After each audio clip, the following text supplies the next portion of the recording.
Welcome back, everybody. So, growing up, I had many friends who I played games with, but there's one in particular who's come up in multiple videos that I've done, especially when I talked about certain games in my top 50 games of all time. Paper Mario, it was at his house that I got to play through the prologue, and I realized, wow, this game is so much better than I ever gave it credit for, than I ever expected it to be. And of course, that became one of my favorite games of all time. We played the Halo campaigns together, everything from Halo 1 on Legendary all the way up to Halo 3. We played online together, trying to level up, and we got to level 48 together out of 50. That was pretty incredible. He had a Dreamcast at his place, and I never seen this console anywhere else. I was always so intrigued by what games it had. The console design itself and the controllers were like these alien motherships, so of course I was intrigued.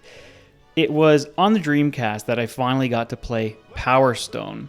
And I've wanted to talk about this game in multiple videos because from memory, it's one of the coolest games that I've ever played. I can't say it's one of my favorite games of all time, but certainly a lot of fun, hectic memories playing this game. A fighter like I'd never experienced before, and I've honestly never experienced since. Well, not too long ago, I got into a fighting game obsession, I guess you could call it. A short-lived addiction, but I'll get back to these fighting games in no time. And I got the Street Fighter 30th Anniversary Collection and the Capcom Fighting Collection number 2. And it was on this second collection that had Power Stone. So imagine my excitement. I finally get to relive these memories from childhood and just play what I remembered as one of my favorite fighting games of all time.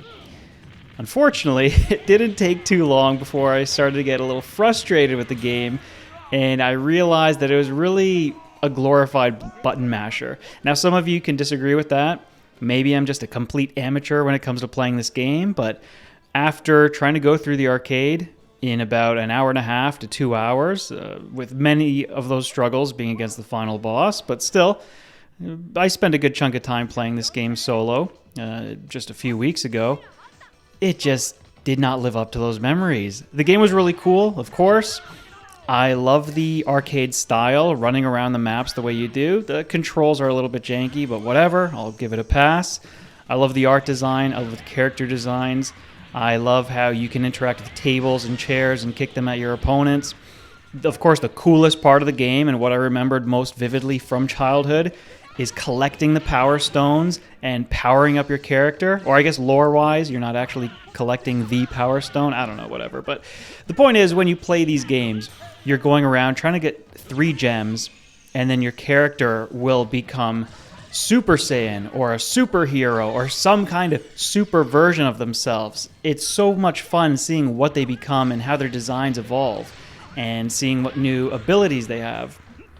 But unfortunately, the gameplay, when it comes to actually doing your punches and your kicks and fighting the opponent, is just so simple. Really, I reduced it down to get a few punches in so you can knock the opponent down and then quickly run for the gem before they get up. And you just rinse and repeat, and you hope to do that 3 times in a row so that you can do these all-powerful attacks against the opponent. Maybe you do that once and you win. Maybe you need to do it twice, but you'll probably win at that point. Again, until you get to the final box.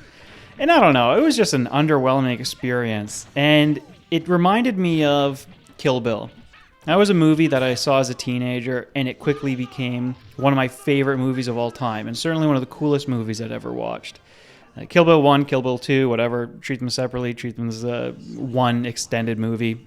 Doesn't matter. The point is, Kill Bill was one of my favorite movies growing up, and I rewatched them about a decade after, maybe a little bit more, and I realized, wow, these just aren't as good as I thought they were. There's a lot of the Tarantino-isms that I don't really like in a lot of his movies. Just these long, drawn-out scenes with either stiff dialogue or intentionally cheesy dialogue, whatever. We don't have to criticize and critique the movies right now, but the point is, what I remembered as these 9 out of 10 movies were more like 6 and 7 out of 10 when I rewatched them. And playing Power Stone, unfortunately, was the same thing. Just curious if any of you have had similar experiences with those childhood favorite games, and replaying them, you realize, oh no, this is just not what I remember. This is just not delivering on the fun. And if anything, in the worst case scenario, it's really frustrating. and it just ranks so far outside of your top 50 or your top 100 games of all time. Of course, in my case, like I said, I played this at my friend's house, so one of the reasons why it took me so long to get back to it is because I never owned it. And maybe for some of you, you experienced this when you got an old console out of the garage or out of the basement or the attic. I don't know where you keep your consoles. NES, N64, something like that. I'd be really curious to hear your own stories. That's all this video is about. Nothing too serious. Let's just swap a couple of stories, read some comments, and I don't know, reminisce about the good times and lament about how these games just don't hold up like we thought they would. So that's it. Thanks for watching or listening. And like I said, I'm looking forward to reading some of your own stories. That's all. Bye-bye.